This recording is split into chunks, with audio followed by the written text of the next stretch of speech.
Congress సర్కార్పై BRS నేత మన్నే క్రిషాంక్ తీవ్ర స్థాయిలో మండిపడ్డారు. ప్రభుత్వం విచారణ చేపట్టాల్సిన అంశాలను వదిలేసి పనికి మాలిన వాటితో టైం వేస్ట్ చేస్తోందని విమర్శించారు. హైదరాబాద్ సెంట్రల్ యూనివర్సిటీ అడవిలో ప్రభుత్వ విధ్వంసంపై సోషల్ మీడియాలో ప్రశ్నించామన్న అక్కసుతో విచారణ పేరుతో వేధించే ప్రయత్నం చేస్తున్నారని ఫైర్ అయ్యారు. దాదాపు 8 గంటల పాటు విచారణలో ఒక్క ప్రశ్న అడగలేదన్నారు. వర్సిటీలో సర్కార్ దుశ్చర్యలను ఎండగట్టిన ప్రధాని మోదీపై కూడా కేసు పెట్టి విచారిస్తారా అని ప్రశ్నించారు.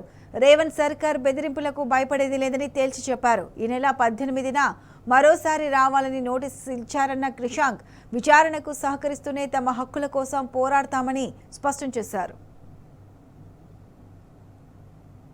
ఒకటే అల్టిమేట్గా ఏంటంటే ప్రభుత్వము సీరియస్ ఇష్యూస్ మీద గ్రూప్ 1 ఎగ్జామ్ అవకతవకలు అవుతున్నాయని అభ్యర్థులు పాపం అందరు చెప్పుకుంటున్నారు. అసలు సీరియస్ విచారణ దాని మీద చేపట్టాలి.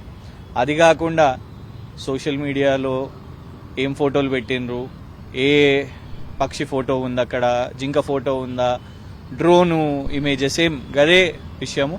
అసలు విచారణ రేపు ఉన్నది. పాపం దాన్ని ఎదుర్కోవాలి కదా వీళ్ళు. సుప్రీంకోర్టు విచారణ ఉన్నది రేపు. ఒకటి స్పష్టంగా ఏమర్థమవుతున్నదంటే హరాస్మెంట్ చేస్తున్నారు. మళ్ళా రెండోసారి పిలిచి ఇప్పుడు ఇంకొక నోటీసు మళ్ళా మూడోసారి విచారణకు రావాలి. 2 రోజుల గ్యాప్లో 18 తారీఖున గుడ్ ఫ్రైడే రోజు కోర్టు సెలవు ఉన్నది. మొన్న అంబేద్కర్ జయంతి కోర్టు సెలవు అని చూసిర్రు. సరే మేము రిక్వెస్ట్ పెట్టుకున్నాం, ఎందుకంటే నియోజకవర్గంలో బాబాసాహెబ్ అంబేద్కర్ గారి విగ్రహానికి ఘన నివాళులు అర్పించాలి, మొత్తం నియోజకవర్గంలో తిరగాలి. కాబట్టి నేను ఆ కార్యక్రమం ఉండే రిక్వెస్ట్ పెట్టుకున్నాం. మేము వాళ్ళు వచ్చినాం, కోఆపరేట్ చేసినాం. 8 గంటలు కూర్చున్నాం. ఏమన్నా దీంట్లోకి వెళ్ళి వస్తుందా, అవుట్పుట్ ఏమన్నా వస్తుందా అంటే మళ్ళా 18న శుక్రవారం కోర్ట్ హాలిడే, శనివారం కోర్ట్ హాలిడే, ఆదివారం కోర్ట్ హాలిడే. వీకెండ్ అంటే కాంగ్రెస్ ప్రభుత్వానికి చాలా ఇష్టం. ఎవరన్నా ఇల్లు కూల్చాలనన్నా, ఎవరన్నా ఇండ్లలో దూరాలనన్నా, లేదు బుల్డోజర్లతోని చెట్లు నరికేయాలనన్నా. కానీ ఒక్కటి ఏంటిదంటే, సరే ఇవాళ మేము డ్రోన్ విజువల్స్ పెట్టినాము అని అంటున్నారు. గతంలో సీఎం గారు డ్రోన్ విజువల్స్ వారు కూడా పెట్టినరు. ఈ చర్చ అంతా కూడా కంచగచ్చిబౌలి ఫారెస్ట్ గురించి కదా. మరి వాళ్ళ నరేంద్ర మోదీ గారు కూడా మాట్లాడబట్టే దాని గురించి. మరి ప్రధాని నరేంద్ర మోదీ గారి మీద కూడా కేసు పెట్టి గచ్చిబౌలికి పిలుస్తారా, నోటీసులు ఇచ్చి చేయండి, అది కూడా చేయండి. ఇప్పుడు మేము సోషల్ మీడియాలో మాకు సోషల్ మీడియా హ్యాండిల్స్ ఉన్నాయి కాబట్టి మేము క్యాంపెయిన్ చేసినాం, బరాబర్ చేసినాం.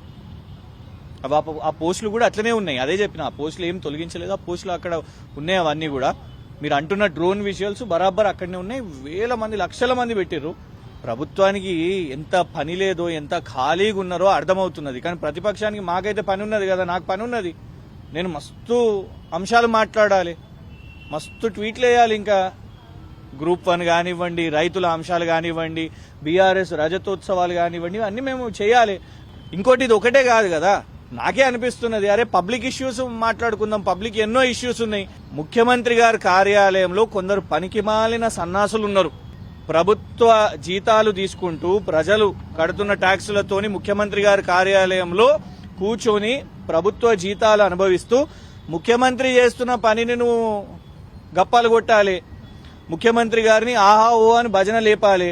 అది కాకుండా ప్రతిపక్షం ఎవరు సోషల్ మీడియాలో ఏం పెడుతున్నారు, ఎవరి మీద కేసులు ఇద్దాం, ఎవరిని హరాస్ చేద్దాం.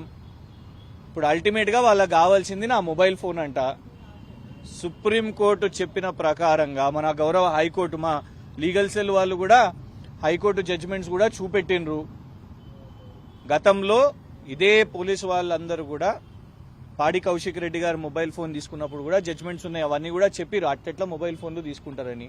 సో చట్టబద్ధంగా ఇవాళ కోఆపరేట్ చేస్తూనే నాకున్న హక్కుల విషయం మీద చెప్పడం జరిగింది. మళ్ళీ 18 రోజు రమ్మన్నారు, బరాబర్ వస్తాం. దాంతో బెదిరేది ఏం లేదు, కోఆపరేట్ చేస్తాము. ఎట్లాగో వేసేదాన్ని అక్రమ కేసులే, దొంగ కేసులే, ఫాల్స్ కేసులు అన్ని సెక్షన్లు వేస్తున్నావు. కానీ ఏంటంటే కోర్టులో అవి నిలబడతలేవు కదా. అస్సలు ఏం ప్రశ్నలే. బయట ఉంటే ప్రశ్నలు అడుగుతున్నాం. వాళ్ళు బహిరంగ సభలు పెట్టుకొని బీఆర్ఎస్ సోషల్ మీడియా గురించే మాట్లాడుతున్నారు. దాన్ని ఎట్లా ఆపాలని పని పట్టుకొని ఉన్నారు. ఆ పని వాళ్ళకు లేదు కాబట్టి దాన్ని పాపం తెచ్చి ఇక్కడ పోలీస్ స్టేషన్ వీళ్ళు ఏం చేస్తారండి. పాపం ఫస్ట్ ఏమో క్వశ్చన్ పేపర్ కూడా ఉంటలేదు వీళ్ళ దగ్గర. వీళ్లకు ప్రెషర్ పైనుంచి ఉన్నది. క్వశ్చన్ పేపర్ ప్రిపేర్ చేస్తున్నది వేరే. నా ఫోన్లు కాదు అసలు. పాపం వీళ్ళ ఫోన్లు చెక్ చేస్తే బండారం బయటపడుతుంది. గంటలు ఫోన్లు ఎవరు చేసి చెప్తున్నారు, వీళ్ళ మెయిల్ చెక్ చేస్తే తెలుస్తుంది క్వశ్చన్ పేపర్లు ఎవరు పంపుతుర్రో. ఒకటైతే చెప్పేది ఏంటంటే ఆ రోజు కోఆపరేట్ చేసినాం, ఈ రోజు కూడా కోఆపరేట్ చేస్తాం, మళ్ళీ కూడా కోఆపరేట్ చేస్తాం. కానీ కాంగ్రెస్ ప్రభుత్వం they are wasting their time. Throne మీద, సింహాసనం మీద ఒక క్లౌన్ కూర్చొని ఉన్నాడు. ఆ క్లౌన్కి ఏం చేయాలనో తెలుస్తలేదు.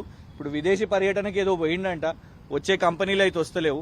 దాని గురించి కూడా బరాబర్ ట్వీట్లు వేస్తూనే ఉంటాం. ఆగేది ఏమీ లేదు. సోషల్ మీడియా ఆగదు, ఈ ప్రశ్నలు కూడా ఏమాగవు. రేపు సుప్రీంకోర్టు కూడా ఇవాళ మీరు నాకు ఈడ సుక్కలు చూపెడుతున్నారని అనుకుంటున్నారు కావచ్చు, కానీ రేపు సుప్రీంకోర్టు కాంగ్రెస్ ప్రభుత్వానికి సుక్కలు చూపెడతాను. చూడండి ఏం సమాధానం.